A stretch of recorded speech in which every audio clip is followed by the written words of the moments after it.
The decade of the 1920s is often referred to as the Roaring Twenties. You can probably picture it now. Jazz trumpets blare while women in shiny dresses dance the Charleston with their bows and sip fancy martinis. It's fast, it's loud, it's fun, it's one big party like New Year's Eve every night. Nightclubs, cocktails, rock and roll, all of these cultural staples evolved out of the Roaring Twenties. But take the alcohol away, and I'm not sure they would have roared quite as loudly.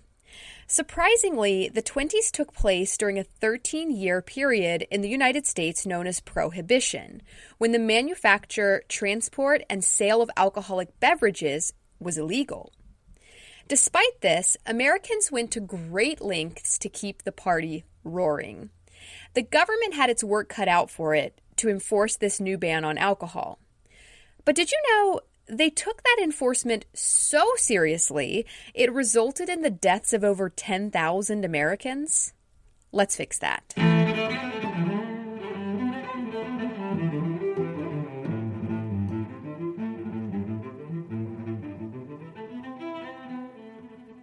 Hello, I'm Shay LaFontaine, and you're listening to History Fix, where I discuss lesser-known true stories from history you won't be able to stop thinking about. Today we're talking about Prohibition, a crazy time in U.S. history, beginning with the passing of the 18th Amendment in 1919. And while constitutional amendments are by nature a total bore fest, I promise you this one isn't. If your jaw doesn't drop at least once during this episode, I will be surprised. So let's get into it. Alcohol consumption has always been fairly prominent in American culture. Actually, one could say that the very country was built on it. In 1985, Dr. David Kimball, the lead historian at Independence Hall in Philadelphia, like where the Declaration of Independence was signed and the Constitution was written, this guy handed over a collection of transcripts of original records to Gordon Lloyd, professor emeritus at Pepperdine University. While thumbing through the boxes, Lloyd landed on something rather interesting. It was a summary of a tavern bill from 1787. A Friday night, 3 days before the Constitution was signed, George Washington, the young country's soon-to-be president, headed to City Tavern, just 4 blocks from Independence Hall. He was a guest of the Light Horse of Philadelphia Volunteer Cavalry Corps that had crossed the Delaware River with him and wintered at Valley Forge during the Revolutionary War. They go way back. They have a lot to celebrate. The war is over. They won. The Constitution is all but finalized, and they're pretty sure at this point that Washington will be the first president of the United States of America.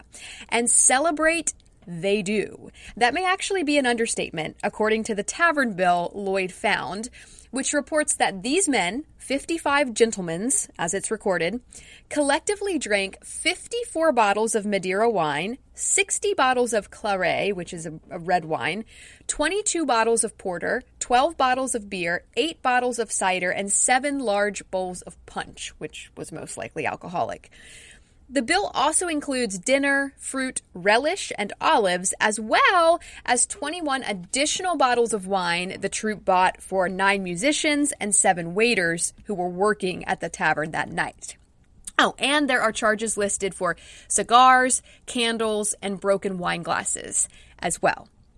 The total came to £89, 4 shillings, and 2 pence, which it's hard to say for sure exactly how much money that is today, but it's somewhere in the neighborhood of $10,000 to $15,000.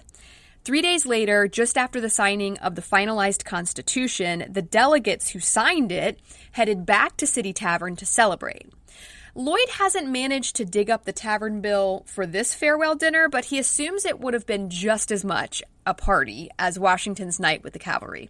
So yeah, the founding fathers really liked to drink. But by the 1800s, the temperance movement had begun. So this was basically a movement to limit the drinking of alcohol in the U.S. A lot of the concerns were legit. Alcohol could be very destructive, especially out on the frontier where men commonly drank too much, which led to domestic violence, and a lot of times they were losing their jobs because they weren't showing up or they were showing up drunk to work.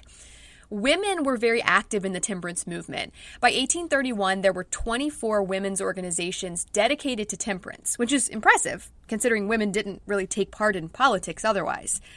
But it makes sense. They were often the recipients of the drunken domestic violence abuse the men were exhibiting. Susan B. Anthony actually began as a temperance worker. She attended a New York State temperance convention where she attempted to stand up and speak for the cause, but was told, quote, "The ladies have been invited to listen and learn and not to speak." To which she was like, absolutely not. Ain't having it. She started her own female temperance society and went on to play a pivotal role in gaining the right to vote for women in the United States, as well as the abolition of slavery and equal pay for equal work. She was awesome. By 1893, the Anti-Saloon League had formed, which was the most powerful prohibition lobby in the U.S. But unlike our girl Susan, they weren't all that wholesome. Temperance had started out about concerns about the welfare of Americans and the way alcoholism affected family life and employment, leading to abuse and poverty. It evolved into an issue of morality. Alcohol came to be seen as immoral, leading America towards a dystopian society with no moral character. But moral character at the turn of the 20th century was not quite the same as today. Other things that were considered immoral at the time were, for example, women's rights, racial equality and interracial mingling of any sort, being an immigrant, and being Catholic. Not surprisingly, the Ku Klux Klan jumped onto the coattails of the Anti-Saloon League. The rise of the KKK, which if you don't know is an American white supremacist terrorist hate group, rose to power through its support of Prohibition. They blamed all of America's alcohol problems on Catholic immigrants from countries like Italy, claiming they threatened the U.S. with their foreign drinking habits and saloons. Apparently, they hadn't seen Washington's bar tab from that night with the cavalry guys. Also, Catholics, so immoral. Like, what in the actual... All right, moving on. In 1919, a national prohibition bill is proposed. The then President Woodrow Wilson is like, nah, and vetoes it, but prohibitionists control Congress, and they push it through anyway. It becomes known as the Volstead Act, which was the name of a congressman who I'm assuming helped pass it. The Volstead Act enforced the 18th Amendment, which said, quote, "After 1 year from the ratification of this article, the manufacture, sale, or transportation of intoxicating liquors within, the importation thereof into, or the exportation thereof from, the United States and all territories subject to the jurisdiction thereof, for beverage purposes, is hereby prohibited." Okay, Dolores Umbridge. So, I just want to point out, it's not actually illegal to buy alcohol or even to drink it. It's just illegal to make it, transport it, and sell it. So you can buy it and you can drink it, but where do you get it from? This creates a black market for alcohol. Where there's demand, there's a market, and legal or not, there's money to be made. A lot of money. Some people started brewing and distilling their own alcohol at home, called moonshine or bathtub gin. This is less than ideal, though. It's not great. The good stuff is brought in, mostly from Canada, some from the Bahamas. Rum running becomes big business. It was relatively easy to smuggle alcohol in from Canada. It's not like Mexico today with the tightly patrolled border. Most of the border between the U.S. and Canada, which is the longest international border in the world, by the way, is just wide open frontier land. There's nobody.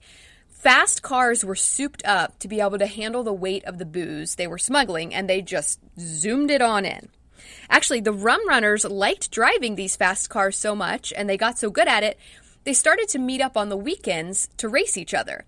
This actually evolved into NASCAR, which is the main car racing organization in the U.S. Many of the first NASCAR racers were originally alcohol smugglers. So if you're drinking booze from Canada or the Caribbean, you fancy. Another option was industrial alcohol. Yuck. The Prohibition Amendment still allowed for the manufacture of alcohol for industrial purposes, just not beverage purposes. Alcohol was needed to make film for cameras, graphite for pencils, cleaning solutions, stuff like that. So they could still manufacture that alcohol. But to make it undrinkable, it had to be denatured. Denaturing alcohol means adding toxic chemicals to it to make it unfit for human consumption, mostly methyl alcohol. But no matter, illicit chemists were brought in to renature the alcohol. They basically just added flavor and color to it and bottled it up all pretty. Alcohol could also still be used for religious ceremonial purposes. I mean, we always just had grape juice during communion at the Methodist Church, but I guess some churches are busting out actual wine. So churches could still have wine. You can't very well prohibit the blood of Christ, right? So the number of rabbis and priests in the U.S. suddenly skyrocketed during this time. And one final allowance was made. People could be prescribed whiskey for medicinal purposes, which I guess was a thing. Apparently, it was used medicinally to treat 27 different ailments, including asthma and even cancer. Not unlike medical marijuana today, I suppose. But it wasn't easy or cheap to obtain medical whiskey, which just sounds comically oxymoronic. First, you had to get a Treasury Department issued certificate, because for some reason, the Treasury Department was in charge of all this prohibition stuff. There was no DEA or ALE or whatever yet. So you get this certificate from the Treasury, a whiskey prescription. The law said the maximum amount you could be prescribed was 1 pint every 10 days. So that's not a ton. Also, it was very expensive. You had to pay around $3 for the prescription and another $3 to get it filled, which is a total of around $80 today. So I don't know. That doesn't seem worth it to me. But apparently a lot of people were going the medical whiskey route because pharmacies were flourishing. In 1919, Walgreens Pharmacy had around 20 stores. By 1930, there were nearly 400 Walgreens nationwide. They were cashing in on those whiskey prescriptions. But if you're ritzy folk living in one of the big eastern cities, especially New York City, you likely aren't drinking bathtub gin or communion wine. You're probably heading to a speakeasy, which is basically just an illegal bar. These things were popping up everywhere. Sometimes they were hidden, and you just kind of had to know through word of mouth where they were and how to get in. Sometimes they were hidden in plain sight, disguised as soda shops, except the soda had a kick to it. Speakeasies were often raided and shut down, but they just pop right back up somewhere else. They became a cultural phenomenon, and they leave a lasting impact. For really the first time, men and women are drinking together. Before, it was just a bunch of men in saloons letting off some steam after their shift at work ended. Now women are joining in. There's more social acceptance of women drinking. I mean, heck, everyone is breaking the law. Why not?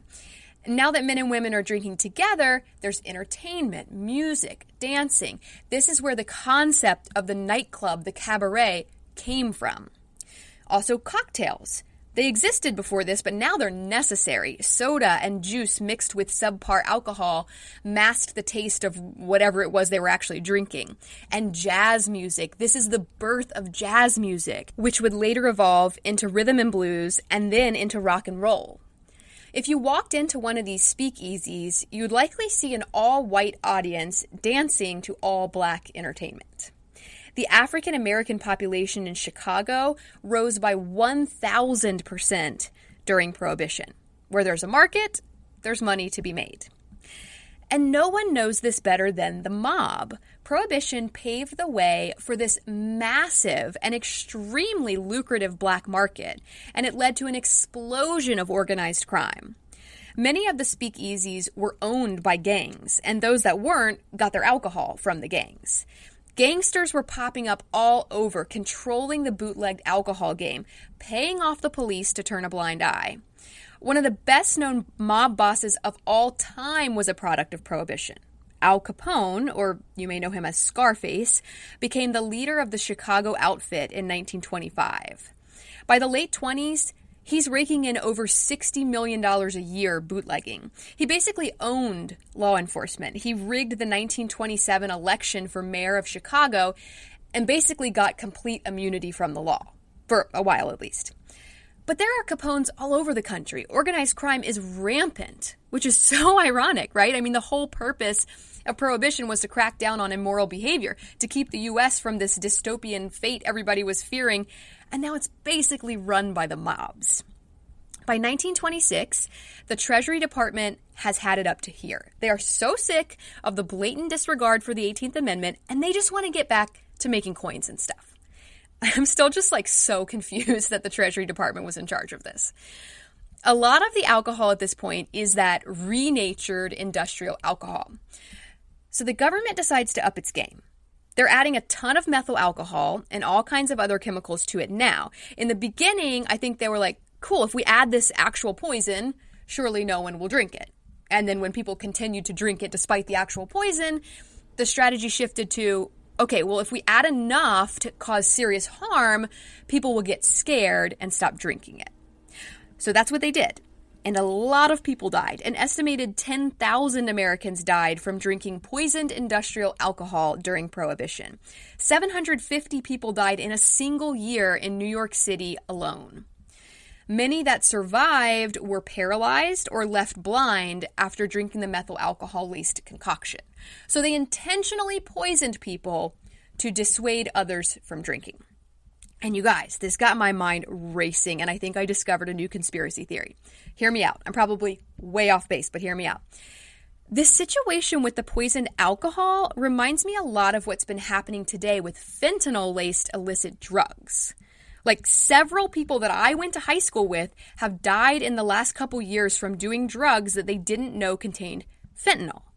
Super sad, and it's happening more and more. And this wasn't crazy stuff. It was Xanax and cocaine or something, but it had been cut with fentanyl. What if the government is putting the fentanyl in illicit street drugs to try to scare people out of using them, just like they did with alcohol during Prohibition?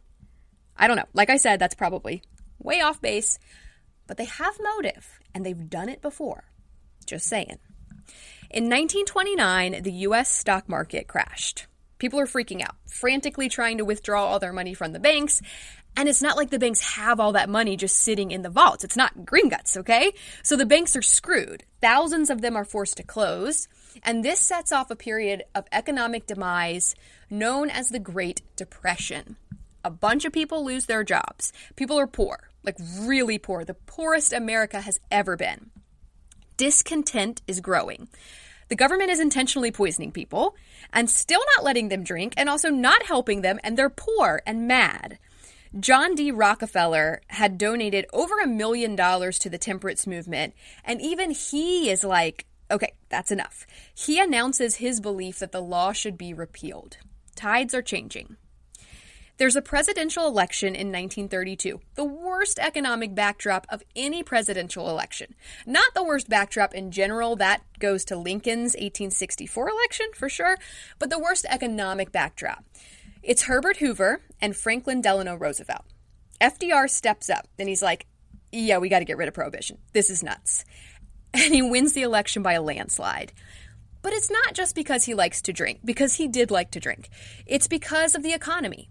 So normally when people are suffering due to a bad economy, loss of jobs, whatever, the government steps in with programs to help people out financially. We saw this during COVID with the stimulus checks, right?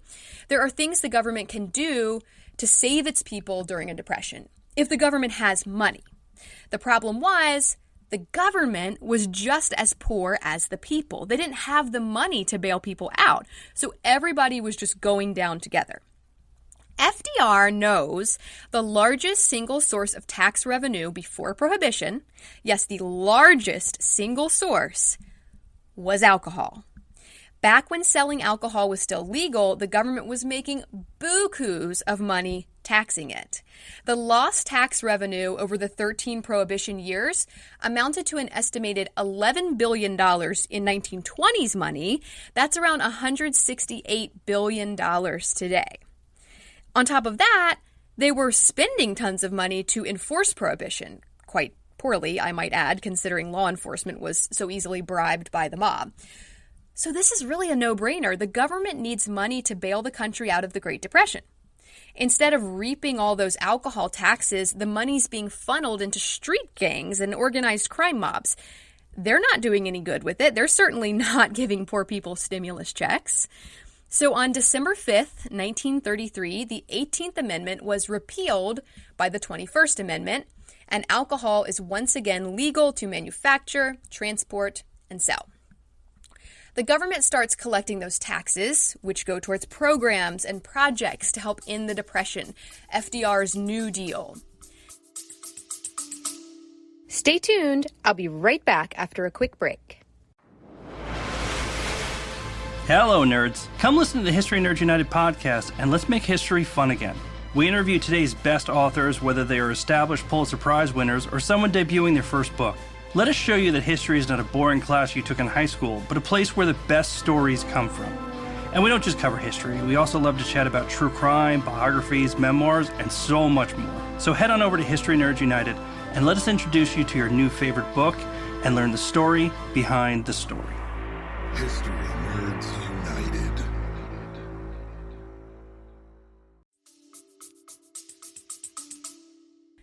But between you and me, it's really the World War II related economic boom after the bombing of Pearl Harbor that finally ends the Depression. But that's a conspiracy for another episode.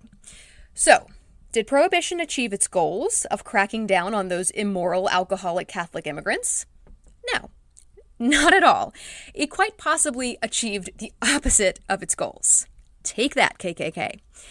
Now women are drinking and dancing to black music, and the son of Italian immigrants runs the mob and controls the police. It's the exact opposite of their thinly veiled, bigoted agenda. There were a handful of benefits that came from Prohibition. Cirrhosis of the liver declined, and there were fewer hospitalizations for alcohol-induced psychosis, but alcoholism actually increased. There were less arrests for drunkenness, but more arrests for other stuff and more crime, way more sophisticated crime overall. And this concept of the mob-controlled black market that started with Prohibition carried over into other areas, other contraband, after alcohol was made legal again. It was a Pandora's box of organized crime. So was Prohibition successful? No. I think not. I think it was a horribly failed experiment. And I'm not saying all of the motives were bad. Susan B. Anthony wasn't after the Catholic immigrants. She just wanted more stability for families and fewer abused women. It makes sense. But it clearly didn't work. It just detoured the money away from the government and therefore the people and straight to the criminals. People were still drinking, and now they were dying and going blind, poisoned by the deadly additives the government pumped into the alcohol to dissuade them from drinking it.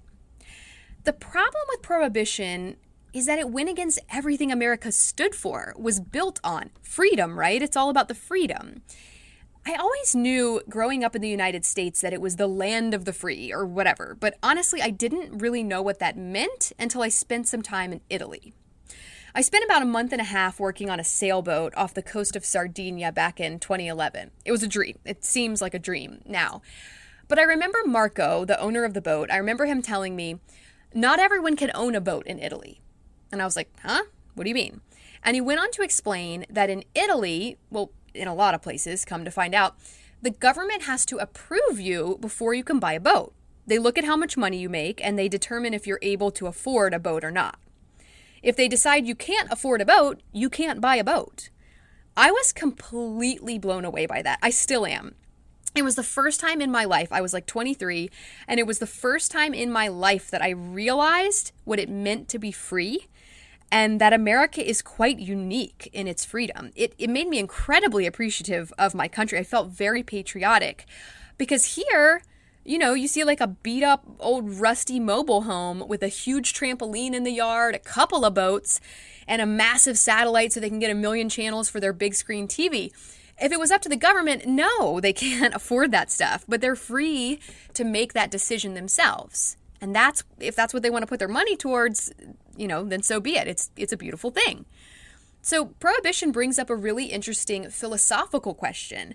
When should the government step in? Where is that line drawn? Should the government prevent people from doing things that may be harmful to them, like heroin? Yeah, I kind of think heroin should remain illegal. I think that's on the prohibit this please side of the line.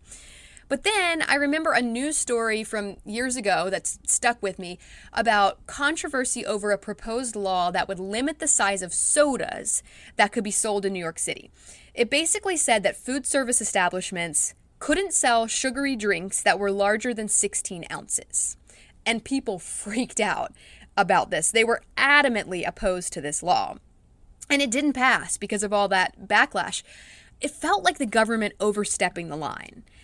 And I don't know, sugar might actually be worse than quite a few illegal drugs when it comes to long-term health effects, but it does feel icky to have the government control the size of the soda you can buy. And to an extent, it's like survival of the fittest, right? I mean, if you're going to guzzle 64-ounce Pepsis on the reg, maybe we should just step back and let natural selection do its thing. But then again, if you get diabetes and end up on Medicaid or disability after your foot gets amputated or whatever, then you are a burden on the government and therefore everyone. So I get it. I really do. It just becomes hard to define where that line is drawn. One thing I think they've gotten wrong for like ever, though, is marijuana. And I know that's changing now. A lot of states have legalized marijuana. I think it's legal in like 20-some states now. But my goodness, what has been up with that? I think a 64-ounce Pepsi is more dangerous than a joint. And I don't even smoke weed, you guys. I really don't. So I'm saying this objectively. Can you even imagine how much tax revenue the U.S. could have been collecting over the 86 years that marijuana has been illegal? Can you imagine how much money the government could have saved on law enforcement, prison, etc. if marijuana had been legal all this time? How much unnecessary crime and punishment could have been avoided? Alcohol prohibition lasted 13 years. Marijuana prohibition is at 86 years and still counting in over half the country. And alcohol is undeniably more dangerous and destructive than weed. There's something majorly fishy here. I'm going to have to do a whole episode on marijuana, I think, you guys. Like, what the heck happened? How did a relatively harmless plant become so demonized that the U.S. government would opt to prohibit it for almost a century instead of cashing in on billions and billions and billions, trillions, probably trillions of dollars? It's whack. So if there's anything my deep dive into Prohibition taught me, it's that Americans will never give up their freedom, and weed should definitely be legal, like yesterday. No, but really, those 13 years, that failed experiment of Prohibition really left an incredibly lasting impact on American culture. The way that it changed entertainment with the evolution of the nightclub, men and women drinking together, women drinking socially in general, dancing, the music that evolved, jazz, rhythm and blues, rock and roll, NASCAR, and of course the mob, organized crime. I don't think anyone could have anticipated the ways in which Prohibition would leave its mark on the very identity of America. Thank you all so very much for listening to History Fix. I hope you found this story interesting and maybe you even learned something new. Be sure to follow my Instagram at History Fix Podcast to see some images that go along with this episode and to stay on top of new episodes as they drop. I'd also really appreciate it if you'd rate and follow this podcast on whatever app you're using to listen. That'll make it much easier to get your next fix. Information used in this episode was sourced from the Chicago Tribune, teachingamericanhistory.org, the Mob Museum, University of Rochester, History.com, The Whiskey Wash, National Library of Medicine, a short history of podcast episode about Prohibition, and a Stuff They Don't Want You to Know podcast episode titled The Prohibition Conspiracy. Links to all these sources can be found in the show notes.